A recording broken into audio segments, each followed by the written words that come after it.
Hey everybody, this is Lord Magicus, and this week we're playing Mono Blue Merfolk in Modern. So, before we start talking about this, I just want to show you here quick. So, as yesterday was Halloween, I actually just got this delivered, and it was the perfect day to get it. So I got my new spooky playmat here, the Merfolk and Doom crossover. They only fear you.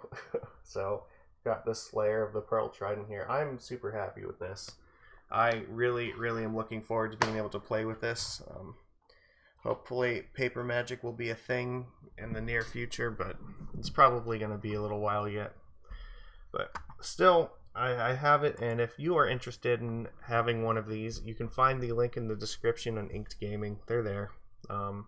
Yeah, and if you do get one, please, feel free to send me pictures of you using it. I would love to see that, and I'd be happy to show them on here too. So, anyways, let's look at this list here for this week. So we're playing Mono Blue, and I don't know, the metagame I'm told is actually pretty hostile right now. It's been somewhat in a okay place, but I've heard people saying that like it's been kind of rough for them out there in the past like week or so. I don't know, I haven't played Modern in like 2 weeks. We'll see. MTGO changes really fast, so it's always hard to know what's going on here. So when you don't really have a good idea of what's going on, in those cases it's really good to play an aggressive kind of list. So that's what we're doing here. We are going to play with a 1-drop, and we have, our 16 lords here, the 2/2-drop ones plus Regery and Glasspool, which can copy a lord. And because I know Prowess and Rakdos Shadow are still out there a lot, I am actually going to play with Master of Waves. And, that protection from red matters quite a lot. But the other cool thing is being able to play Master of Waves in a Glasspool Mimic deck means that you have the opportunity to go for, like, super blowouts. So they try to, fetch and Fatal Push your Master. You can just tap your Vial on 3, copy it with Mimic. And now you have even more Elementals. And if they don't have another removal spell, they will almost just always die to that. So it'll put enough creatures though so you can go wide and kill them. So I'm not going to put Dismember in the main deck this time. Instead, I don't really like Dismember as much against the Shadow deck. Scourge of the Skyclave is a big deal, and you really don't want to be losing a bunch of life to Dismember stuff if you don't have to. So in lieu of it in the main deck, I'm actually going to play some Harbinger of the Tides. And Harbinger actually works pretty well with Regery too, because if you play Regery, then you can just cast Harbinger for 2 mana to bounce a creature, because the Regery will tap it, and then you can use the Harbinger to bounce it. Also, it's not like Harbinger is fine, you can do it off a Vial, or you can pay 4 mana to do it at instant speed. It's pretty good against the Shadow deck. Especially if you wait till their end of turn to bounce it with Harbinger. Then they can't attack with the creature you just bounced until for another full turn cycle, which is nice. And again, if you do it at the end of turn, they can't replay it that turn either. So, it means you have a clear path to attack. They can replay if they can't attack, and then you might have Island Walk for the turn after that to finish them. So yeah, I think Harbinger is a little bit better interaction against it. It's a little bit worse against some other things. Like if we go up against Counters Company, this card is not quite as good. So you really need Dismember against that deck. Harbinger is okay, but it is not enough. Especially when they have Giver of Rooms, you are fucked. But that matchup is really hard anyway, and I don't expect to win that most of the time. So if I give up a few points in a bad matchup so that I can, tilt the Shadow in my favor a little bit, I'm fine with that, because I think there's more Shadow out there than there is Counters Company. Plus, we do have the Dismember still in the sideboard, so we can bring it in and hope. Alright, and then the other thing I want to say, I'm going to keep the Forces. Force kind of goes back and forth on how good it is. It's...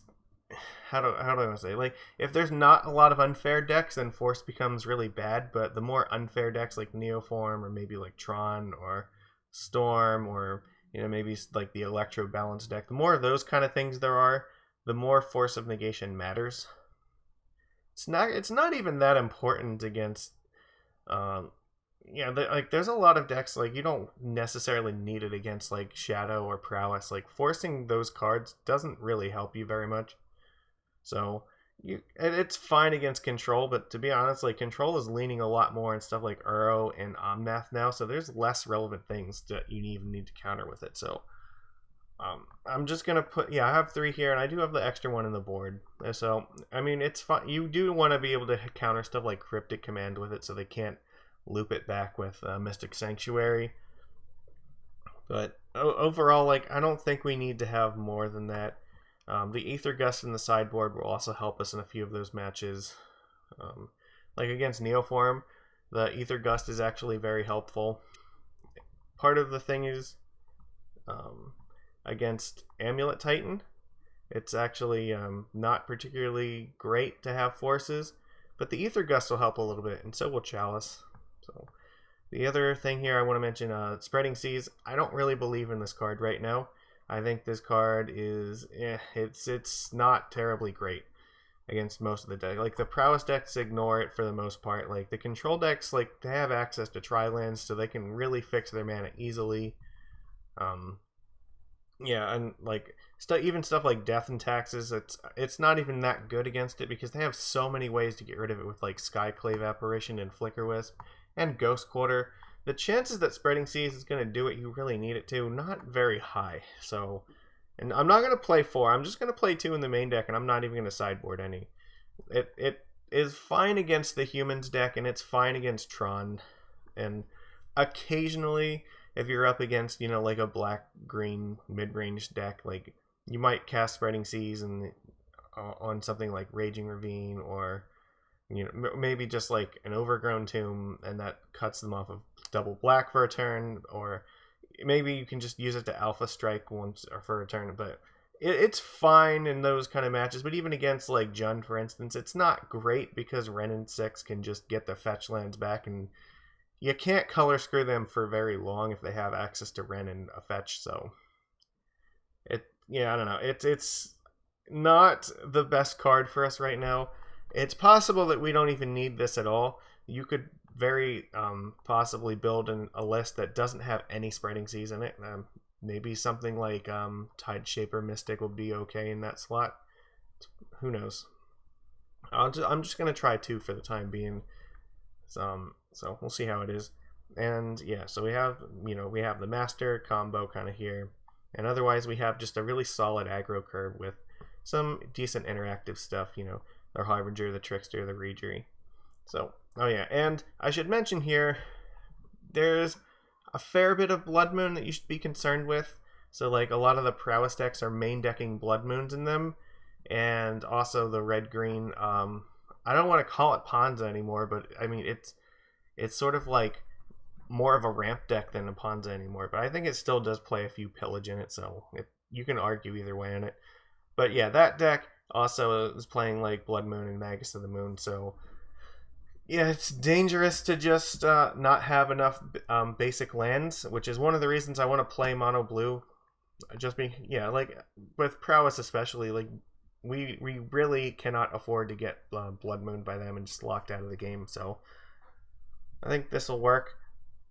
I'm playing 1 Oboro here because this is sort of a hedge against something like Boil. The downside to playing with a bunch of basic islands is occasionally a deck like the red-green ramp deck, they'll just boil you and kill all your islands, and then Blood Moon your other lands. So it's kind of tough to play against both of them. So we have 2 Caverns and an Oboro to try to hedge slightly. The Oboro is also fine with Benthic Biomancer too, because you can always in the late game just like bounce this back to your hand and adapt Biomancer with it. But it's, I don't know, it's hard to say. I think this is probably a configuration I feel comfortable with. I don't know if I would want to. You can go like slightly higher or slightly less on islands if you want. I'm not interested in playing any of the like Waterlogged Groves or Fiery Islets at the moment, just because I don't want to take damage off my mana base. That is a huge problem with Scourge of the Skyclave. If you hurt yourself, you are just enabling them to play Scourge, and then things get out of control really quickly. So having a painless mana base, I think there's a huge advantage to that in that matchup. So I'm trying to do that. And I think because we have Glasspool Mimic, we only need 17 lands, and like 3 of our 17 lands here are Mutavaults. So really only 14 of these are just like only lands. But yeah, we have 3 Mutavaults and also 3 Glasspool Mimics, which are functionally like spell lands, you know. They're like Mutavault, you know, creatures sometimes when you need them, or lands when you need them. So I'm not concerned about, you know, flooding out too much. Hopefully we should be able to mitigate that pretty well between these two. Yeah, other than that sideboard, we have Brazen Borrow for stuff like Ensnaring Bridge. Or, you know, if we go up against like Counters Company or Infect or some like creature deck, we can bring in Borrower to kind of hedge against that a little bit. It's just, yeah, more interaction against things if we need that. Aether Gust, like I said, this is fine against Neoform, it's fine against Prowess, it's fine against Amulet Titan. You know, this can delay them by a turn, which is helpful. I think this card's fine. And the nice thing is it also gets around Veil of Summer because it doesn't actually counter anything, so it helps dramatically in a lot of those matches. And oh yeah, it also, I think I mentioned Counters Company, right? Yeah, because you can like bounce the Devoted Druid, and there's not much they can do about it. They can't like, well, okay, I should say they could actually, I think they can Veil there, but if they cast the Druid, at least you can Aether Gust it, so, which is nice. It also works against like Collected Company, which they often are playing. Not always, not some of them play like Finale or like Eladrimir's Call or Court of Calling, and then some of them have like Company. It's hard to know which of the green search spells they're going to use, but it does help against those a little bit. You have the Dismembers for a lot of those same matches. You know, one more force to hedge against like combo or control decks. Relic, you know, we need to have relics against Uro pretty much all the time. And Relic is also, you know, perpetually there for if we ever go up against graveyard deck. You know, anything like Dredge or Storm or Living End, like, we need to have this. But mostly we need the relics for Uro, because Uro's not going away. Uro is like one of the most busted mid-range cards they've ever printed, so... I mean, we've seen that in pretty much every format Uro is legal in. It dominates in those formats, so you have to have this card against them. And obviously, Chalice of the Void here. I don't need to tell you, you know this is for the Prowess matches and like the Shadow matches. This card is devastating against them if you land it on 1. And you need to play 4 because you have to have it in multiples, because they are likely going to abrade at least one of them. So you want a chance to at least have a second one to play. So... well, with that in mind, let's go and get into a match, and I will see you in just a second here. Okay, here we go. We are on the play here. Let's go. This hand's a little bit slow, but I think I'm going to keep it. It's very Lord heavy. Mold to 6, okay.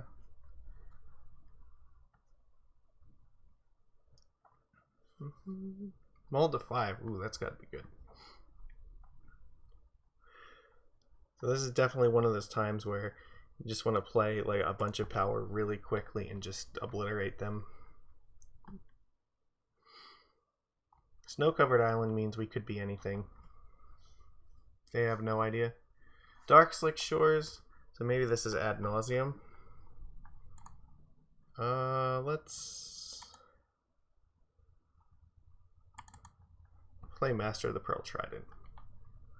We have a bunch of lords, so there's no reason to dick around with Silvergill right now. Okay, Fatal Push. Okay, so... what is this? Is this, like, Mill? Because I don't think, like, Esper Control plays Dark Slick Shores.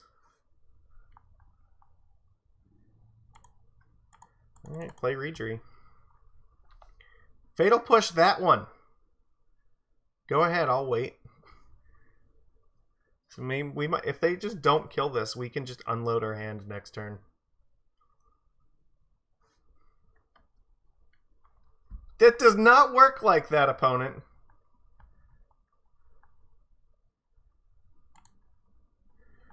Okay, so I think we can play...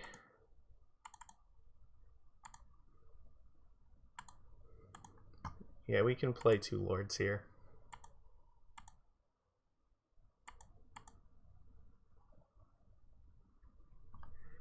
Okay, actually, you know what? Maybe we want to play this other Silvergill Adept.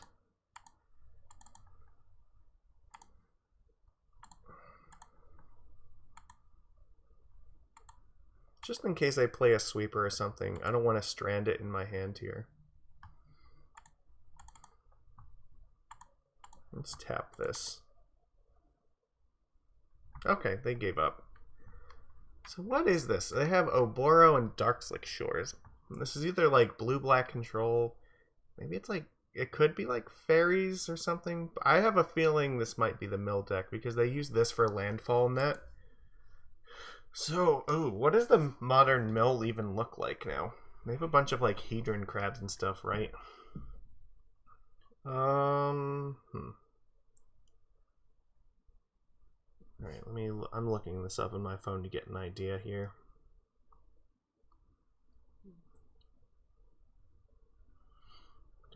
Alright, so how do we do this? Oh, you know what? Let me check this. Do I have any notes on this? You know what? Chalice of the Void might be okay against them. I don't think Spreading Seas is good, right?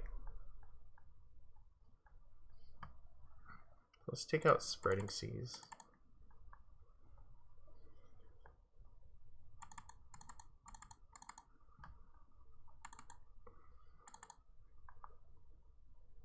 Yeah, if this is mill, then it's fine to actually do this. I don't know that I know that it is, though.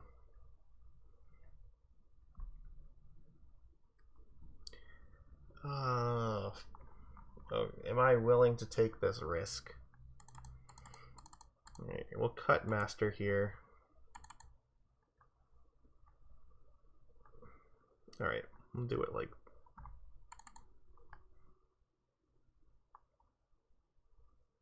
Okay, we're going to do it like this. We're going to pretend that it's mill and that this is going to be fine. The Oboro is kind of what's tipping me off to this. I think I keep this, actually.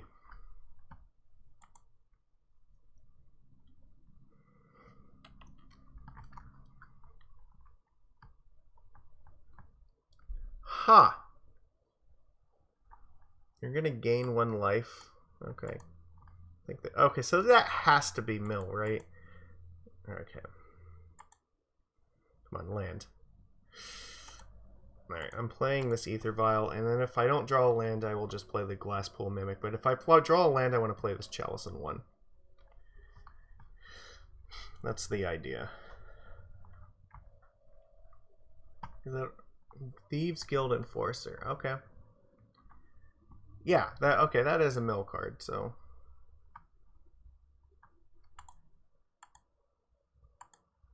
Come on, Island?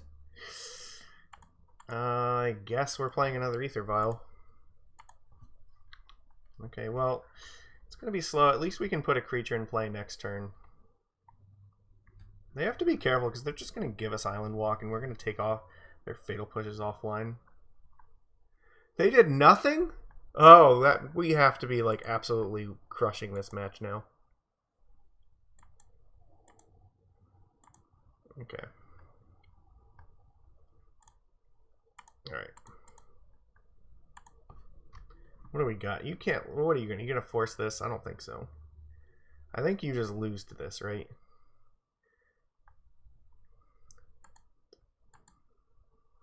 I'm not doing anything else here. I'm just gonna Silvergill on your turn. Like, they might just give up.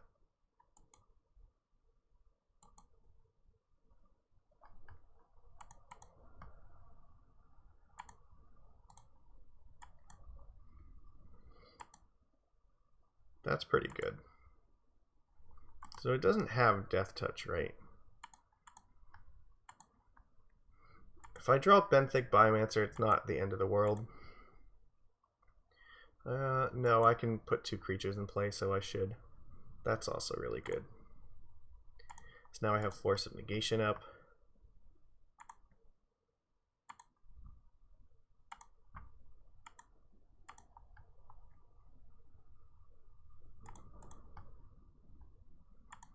Yeah, they're stuck on 1 land with a Chalice in play. There's like no way they can come back. I can dismember their Enforcer at the end of their turn.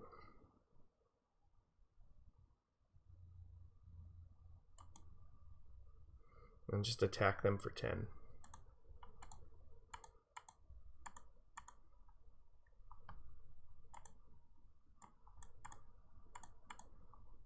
So I will tick one of them up and I will leave the other one on 2. And this is exactly why.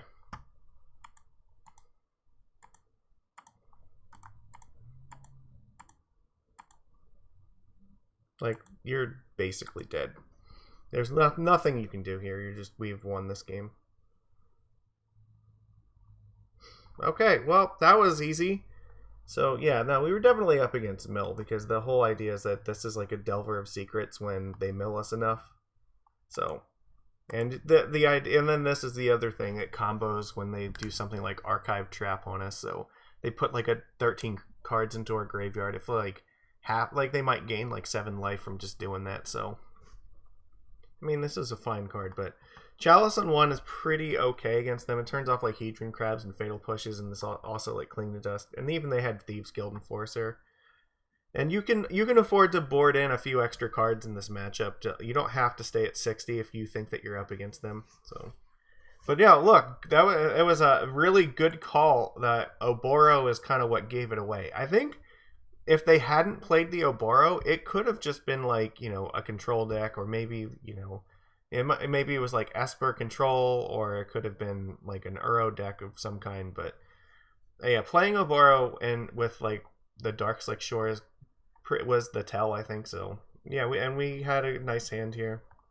A little bit slow, but they kept like an extremely risky hand that had like probably these 3 cards and then like a bunch of stuff I'm sure that they can cast for 2 mana, but they never found another land. Like, you can't keep that kind of hand. You have to have at least 2 mana sources. Our hand worked because we had Glasspool and a land. So even if we didn't find an untapped land, we were still going to be able to cast everything in our hand. It just was a turn late. Whereas they kept a hand that just didn't have any lands at all, so they were kind of screwed by that. So, alright, well, that was easy peasy lemon squeezy. So make sure you give these a thumbs up and subscribe if you are not subscribed. I'm always looking to deliver content to everybody who's interested in this. Let me know what you think in the comments. I try to read all of them and respond to them. So thanks everybody for watching. I will see you again next time.